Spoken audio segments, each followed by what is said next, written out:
नमस्कार दोस्तों, स्वागत है आपका आज के मुख्य समाचारों में। चलिए जान लेते हैं आज दिन भर की तमाम बड़ी खबरें। भारत और ब्रिटेन के बीच में फ्री ट्रेड एग्रीमेंट आज से लागू हो गया, जिसके तहत आयात निर्यात पर टैरिफ में बड़ी कटौती की गई है। दोस्तों, इस समझौते के तहत ब्रिटिश विस्की और डिफेंडर जैसी कारों समेत कई उत्पाद कम कीमत पर मिलेंगे और जून में दोनों देशों ने इसके लागू होने की तारीख का ऐलान भी कर दिया था। दोस्तों, इससे बाजार में ब्यूटी प्रोडक्ट से लेकर वाहनों तक कई सामान सस्ते होने की उम्मीद है। दोनों देशों के बीच में व्यापार बढ़ाने के मकसद से यह समझौता कई साल की बातचीत के बाद तैयार हुआ था। भारतीय उद्योग जगत का मानना है कि इससे निर्यात के नए रास्ते खुलेंगे, वहीं उपभोक्ताओं को ब्रिटिश उत्पादों पर राहत मिलेगी। दोस्तों, यह डील भारत के व्यापार विस्तार की दिशा में एक बड़ा कदम मानी जा रही है। चलिए दोस्तों, अगली खबर। एजबस्टन में खेले गए पहले वनडे मुकाबले में भारत ने इंग्लैंड को 6 विकेट से हराकर 3 मैचों की सीरीज में 1-0 की बढ़त बना ली। यूके दौरे पर लगातार 6 मुकाबले हारने के बाद भारत की यह पहली जीत है। दोस्तों, इस मुकाबले के सबसे बड़े हीरो रहे अक्षर पटेल, जिन्होंने गेंद और बल्ले दोनों से मैच का रुख बदल दिया। अक्षर पटेल ने 4 विकेट लेने के बाद नाबाद 57 रन बनाए और वाशिंगटन सुंदर के साथ मिलकर टीम को जीत दिलाई। कप्तान शुभमन गिल ने 80 रन बनाकर नींव रखी। हालांकि रिटायर्ड हर्ट होकर वे लौट गए। एक दिलचस्प रिकॉर्ड भी इस मुकाबले में बना, वह है दोस्तों जसप्रीत बुमराह का। जसप्रीत बुमराह ने इस मुकाबले में अपने 150 वनडे विकेट पूरे कर लिए और इंग्लैंड की धरती पर भारत के लिए सबसे ज्यादा वनडे विकेट लेने वाले गेंदबाज भी बन गए हैं। चलिए आगे बढ़ते हैं। फीफा विश्व कप 2026 के पहले सेमीफाइनल में स्पेन ने फ्रांस को 2-0 से हराकर फाइनल में जगह बना ली। अब उसका सामना इंग्लैंड और अर्जेंटीना के बीच होने वाले दूसरे सेमीफाइनल के विजेता से होगा। दोस्तों, स्पेन की यह दूसरी बार फाइनल में पहुंचने की उपलब्धि है और टीम का प्रदर्शन पूरे टूर्नामेंट में लगातार दमदार रहा। फाइनल मुकाबले को लेकर फुटबॉल प्रशंसकों में उत्साह चरम पर है। भारत में भी वर्ल्ड कप का बुखार देखने को मिल रहा है। गुवाहाटी में मैच देखने के लिए रेस्टोरेंट देर रात तक खुले रहने की अनुमति दे दी गई है, जिससे स्थानीय फुटबॉल प्रेमी लाइव मुकाबले का आनंद ले रहे हैं। चलिए दोस्तों, अब जान लेते हैं वेदर अपडेट। उत्तर पश्चिम भारत में मानसून की रफ्तार थमने से गर्मी और उमस फिर बढ़ गई। उत्तर प्रदेश में भी मानसून की रफ्तार धीमी पड़ गई है। इस वजह से गर्मी फिर बढ़ने लगी है। इंडियन मेट्रोलॉजी डिपार्टमेंट के अनुसार 15 से 17 जुलाई तक पूर्वी उत्तर प्रदेश में हल्की बारिश होगी, जबकि 18 और 19 जुलाई को कई इलाकों में भारी बारिश की संभावनाएं हैं, जिसमें दोस्तों मेरठ, शामली, मुजफ्फरनगर और बिजनौर जैसे जिले शामिल हैं। इसके अलावा देश के कई राज्यों में आज बारिश और तूफानी हवाओं की चेतावनी जारी की गई है। मौसम विभाग ने लोगों को सतर्क रहने की सलाह दी है, खासकर पहाड़ी और नदी किनारे वाले इलाकों में। चलिए दोस्तों, आगे बढ़ते हैं।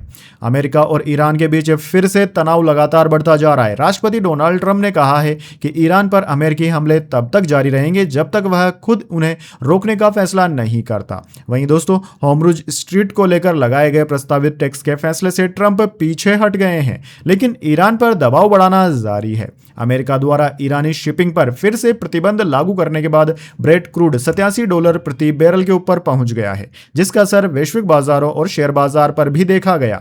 इस भू राजनीतिक तनाव को लेकर निवेशकों में चिंता बनी हुई है। हालांकि दोस्तों, निर्णायक टकराव की स्थिति फिलहाल टलती दिख रही है। चलिए अब बात करते हैं राम मंदिर चढ़ावा चोरी मामले की। दरअसल दोस्तों, राम मंदिर चढ़ावा चोरी मामले में एसआईटी की विस्तृत जांच रिपोर्ट में ट्रस्ट के पूर्व महासचिव चंपत राय की लापरवाही और निगरानी में कमी की ओर इशारा किया गया। रिपोर्ट में भर्ती प्रक्रिया और एसओपी के नियमों में ढील को चोरी की बड़ी वजह बताते हुए अनिल मिश्रा को सबसे अधिक जिम्मेदार ठहराया गया है। दोस्तों, इस रिपोर्ट के सामने आने के बाद ट्रस्ट प्रबंधन की कार्यप्रणाली पर सवाल उठने लगे हैं। दोस्तों, मंदिर प्रशासन से जुड़े अधिकारियों के बयान का इंतजार किया जा रहा है। वहीं मामले में आगे की कार्यवाही को लेकर चर्चाएं जारी है।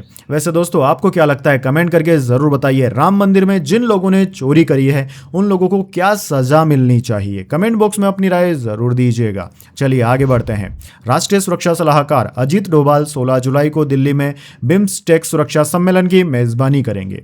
बंगाल की खाड़ी से जुड़े इस क्षेत्रीय संगठन के सुरक्षा सम्मेलन में सदस्य देशों के बीच आतंकवाद विरोधी सहयोग, समुद्री सुरक्षा और साइबर सुरक्षा जैसे मुद्दों पर चर्चा होने की संभावना है।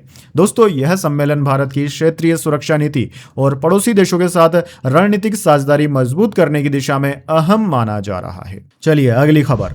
नागपुर साइबर पुलिस ने एथेनॉल विवाद को लेकर केंद्रीय मंत्री नितिन गडकरी के खिलाफ सोशल मीडिया पर फर्जी और गुमराह करने वाली पोस्ट के मामले में एफआईआर दर्ज की है। दोस्तों, यह विवाद एथेनॉल मिश्रित ईंधन नीति को लेकर सोशल मीडिया पर फैलाई जा रही भ्रामक जानकारी से जुड़ा है। साइबर पुलिस अब इन पोस्टों के स्रोत का पता लगाने में जुटी हुई है ताकि जिम्मेदार लोगों के खिलाफ कार्यवाही की जा सके। वैसे दोस्तों, आपको क्या लगता है, E20 पेट्रोल की वजह से क्या आपकी गाड़ियों का एवरेज यानी कि माइलेज कम हुआ है? और जब सरकार की इस तरीके से किरकिरी हो रही है, यानी कि सरकार की फजीहत हो रही है, लोग अपनी आवाज सोशल मीडिया पर उठा रहे हैं, तो क्या सरकार को इस तरीके के कदम उठाने चाहिए, एफआईआर दर्ज करानी चाहिए या फिर सिर्फ अवेयरनेस फैलानी चाहिए? कमेंट करके जरूर बताइए।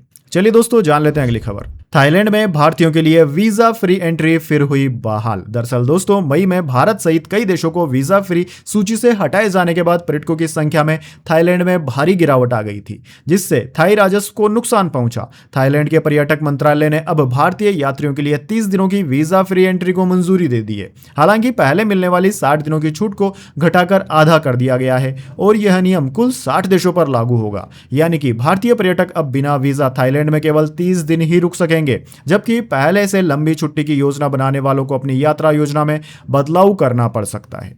चलिए दोस्तों, आगे बढ़ते हैं। बिहार चुनाव के बीच में बांकीपुर सीट पर सियासी घमासान। दरअसल दोस्तों, बिहार के बांकीपुर विधानसभा क्षेत्र में गली गली घूमकर सम्राट चौधरी सहित भाजपा के 40 दिग्गज नेता वोट मांग रहे हैं, जिसे प्रशांत किशोर के चक्रव्यूह में फंसी भाजपा की रणनीति के तौर पर देखा जा रहा है। आगामी बिहार विधानसभा चुनाव से पहले यह सीट प्रमुख राजनीतिक दलों के लिए प्रतिष्ठा का विषय बन गई है। दोस्तों, प्रशांत किशोर की जन सुराज पार्टी इस सीट पर मजबूत चुनौती पेश करती दिख रही है, जिसके चलते भाजपा को अपने बड़े नेताओं को मैदान पर उतारना पड़ रहा है। आने वाले दिनों में चुनाव प्रचार और तेज होने की उम्मीद है, क्योंकि दोस्तों, बिहार की यह सीट अब नाक की लड़ाई बन चुकी है।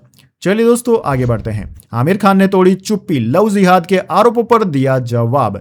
दरअसल दोस्तों, हाल ही के दिनों में गोरी स्प्रेट से तीसरी शादी करने के बाद फिल्म अभिनेता आमिर खान पर कुछ धार्मिक संगठनों ने लव जिहाद के आरोप लगाए थे।